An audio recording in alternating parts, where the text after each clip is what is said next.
وہ نبی جس سے اللہ نے کلام کیا، حضرت موسیٰ علیہ السلام، the prophet who spoke to Allah۔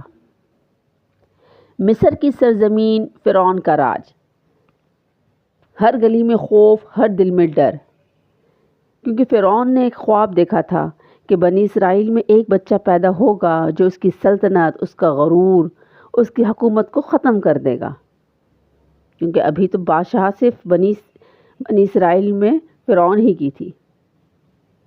تو حکم جاری ہوا فرعون کی طرف سے کہ ہر پیدا ہونے والا لڑکا قتل کر دیا جائے۔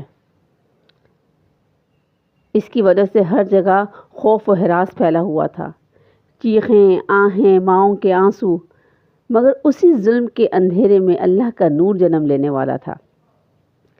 ایک کمزور سی عورت، حضرت موسیٰ علیہ السلام کی ماں، اس کے بازو میں ایک ننھا سا بچہ، ہاں وہی بچہ جو حضرت موسیٰ علیہ السلام تھا، اس کا دل خوف سے کانپ رہا تھا کہ میرا بچہ قتل کر دیا جائے گا۔ تب اللہ کی طرف سے وحی آئی کہ اسے صندوق میں رکھ کر دریا میں ڈال دو، ہم اسے تمہیں واپس لوٹا دیں گے۔ سوچئے کون سی ماں اپنا بچہ دریا کے حوالے کرتی ہے؟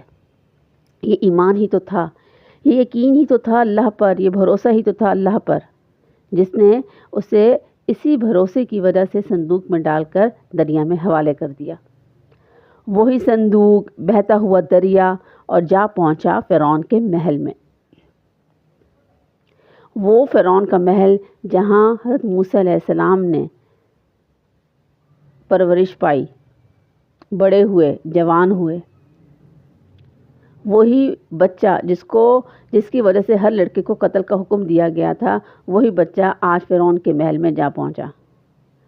فرعون کی بیوی آسیہ بول اٹھی، یہ بچہ میرے اور تمہارے لیے آنکھوں کی ٹھنڈک ہے۔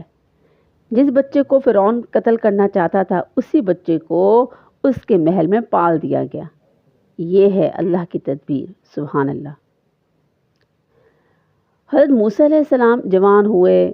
ایک دن ایک مظلوم بنی اسرائیل کی مدد میں غلطی سے ایک قبطی مارا گیا، اور جب فرعون کو خبر ہوئی تو قتل کا حکم ہوا۔ حضرت موسیٰ علیہ السلام نے مصر چھوڑ دیا اور مدین کی طرف نکل گئے۔ جب وہ مدین کی طرف نکل رہے تھے تو سرد رات تھی، سنسان وادی، تو راستے میں ان کو ایک آگ نظر آئی۔ جیسے ہی قریب گئے، آواز آئی، اے موسیٰ، میں تمہارا رب ہوں۔ یہ وہ لمحہ تھا جب اللہ نے حضرت موسیٰ علیہ السلام سے کلام کیا، انہیں نبی بنایا گیا اور حکم ملا، فرعون کے پاس جاؤ، وہ سرکش ہو چکا ہے۔ اور فرعون کا دربار جو تکبر، غرور، طاقت سے بھرا ہوا تھا۔ حضرت موسیٰ علیہ السلام نے کہا، میں رب العالمین کا رسول ہوں۔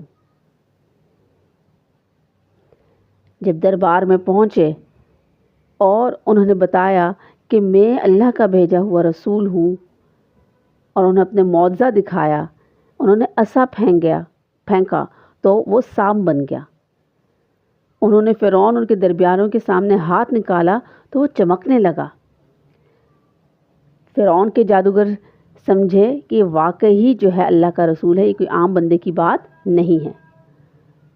تو ان جادوگروں نے یہ معجزہ دیکھ کر، حضرت موسیٰ علیہ السلام کی یہ طاقت دیکھ کر، تمام جادوگر سجدے میں گر گئے۔